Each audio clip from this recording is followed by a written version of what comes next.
Hey everyone, welcome back to Velocity Banking Together. Quick reminder, we're not financial advisors, we're not a bank. This is just for entertainment purposes. We're just a married couple, me and my wife, sharing our real life journey of using the Velocity Banking strategy to pay off debt faster and build up lasting cash flow. In this video, I'm going to go through the actual spreadsheet that I use to manage our lines of credit, and it's simple, it's powerful, it's something that you can easily build. I'll walk through it with you, and it helps us know exactly how much interest we're saving with the velocity banking strategy. So let's dive in.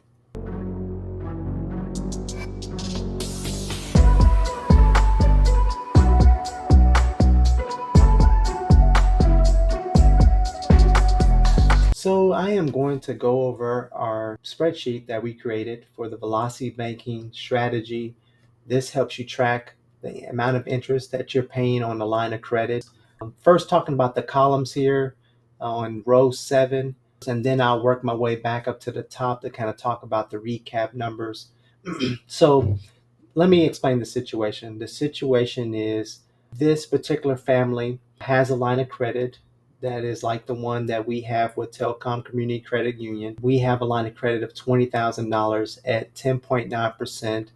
And so we're saying, what if we took that entire $20,000, liquidated it, moved that money over our checking account, we paid off these debts, we freed up some cash flow, and now we owe $20,000 on the line at 10.9%. So that's kind of the situation here. And so in column B, we have the weeks. And so this particular family gets, paid weekly. I get paid weekly. My wife gets paid twice a month. But what we did was we just said, what's their income per week for the family? Then in column C, you have the line of credit balance. That's the initial $20,000 that we borrowed. And you'll see that line of credit balance changing over time. In D, we have the W-2 net income. How much money are you bringing home after taxes?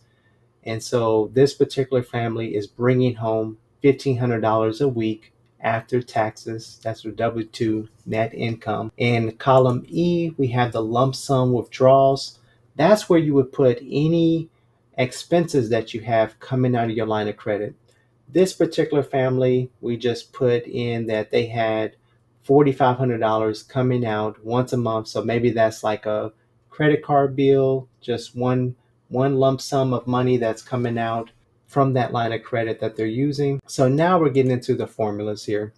We have the interest accrued in column F. On that formula there, if I click on it, we're taking the line of credit, so $20,000, times, and then in parentheses, we're taking the interest rate divided by 52. So that rate that they give you, so in this example, 10.9%, that is the rate for the entire year. It's APR. It's for the entire year.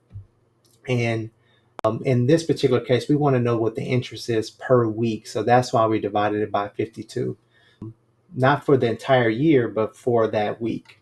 And so if I click out of that cell, so for this first in row 8, it's going to be $41.92, the interest that they would pay for that first week as soon as they took the $20,000. Had that line of credit on there, and they got paid $1,500. And then what would be the interest?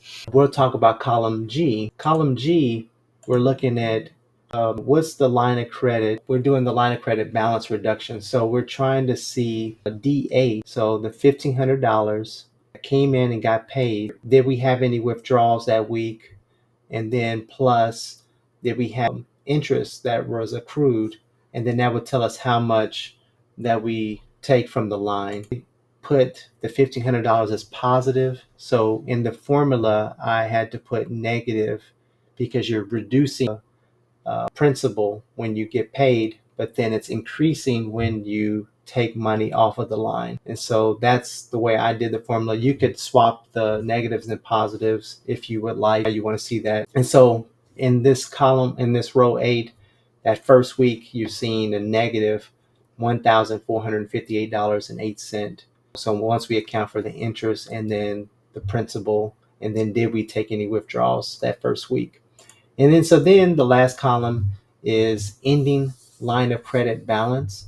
And so that's where we're looking at the initial balance of $20,000, and then how much was it positive or negative that needs to come off our line. In this case, we had more positive, which was income, which reduces the amount. So that's why this negative $1,458.08 brought the balance down to $18,541.92 in column H, row 8. And so that's kind of how this spreadsheet works and how I lined it up to the top here. And so, like I said, the rate is 10.9%. And then the question we're trying to ask ourselves is, what's the total interest paid? And so we're going to be looking at the interest accrued. How much interest are we paying the entire life of the loan? Okay. And then total months. Okay. Column B, we're starting at September 12th, 2025. So that was last Friday. And so how many weeks did it take, to pay the line of credit off? Now over to E, column E, we have the monthly income. So we got how much they're getting paid a week. So what I did for that, to get a better accurate number, I took $1,500 times the 52 weeks and then divide that by 12. So that's how you would calculate that if you were getting paid weekly. That would account for weeks. Some months 4 weeks, some months have 5 weeks. And so that kind of averages that all out to a monthly income. And then expenses, we just kind of take those chunks. In this case, we were just doing one chunk of $4,500. And so that leaves a cash flow of $2,000, which is a great cash flow. But like I said, maybe this couple didn't have as good of a cash flow, but once they took the $20,000, they paid off all this other debt. They might have maximized that cash flow and freed up that money. So now they own the line of credit back. So let's go through the spreadsheet and kind of walk through it. So as you can see, week one, we started with $20,000. I'm looking at column C here. Column C, you can see the balance goes down, down, down. And then on row 12, you see it jump back up to $18,649.33. And then you can see it goes down, down, down. And then it jumps back up November 7th, $17,287.30. And so you just got this routine of income coming in, expenses coming out. And then as you can see in column F, the interest is changing. So it's after that money has hit the line, what is the new interest? And so the interest is going down, down, down, down, and then back up when we borrow back from the line. We keep doing that. It's November, December, January, February, March, April, May. And then finally we get to June there. June 19th, we, get the balance down to $1,400 and $14.14, and we got paid $1,500. We made that last payment. We had a little bit of interest that we had to pay, the $294. We end up coming up with a negative number. So in these spreadsheets like this, you want to look to where you got some negative numbers, and then that's when you would be done with your calculation. Back up to the top, our total interest paid, if we was to add up all that interest that we paid in column F and see what our total interest was, we paid $906.08.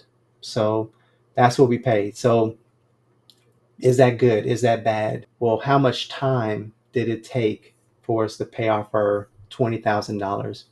Well, in this case, it took us 9 months. We were just doing Velocity Banking, income in, expenses out, and it took 9 months total to pay off $20,000. I think that is amazing. If you was to take out a $20,000 loan, it would take way longer than that, and you would have these fixed payments that you're locked into for a long period of time. Some people take 2, 3, 4 years to pay off $20,000, but look, you did it here with a $6,500 income and paid it off in 9 months. But that interest rate, that APR interest rate, we're not going to be paying 10.9% when we're doing Velocity Banking. We're worried about effective rate. What was our effective rate? how much interest did we pay compared to how much we loaned it for. In this case, our effective rate was only 4.53%.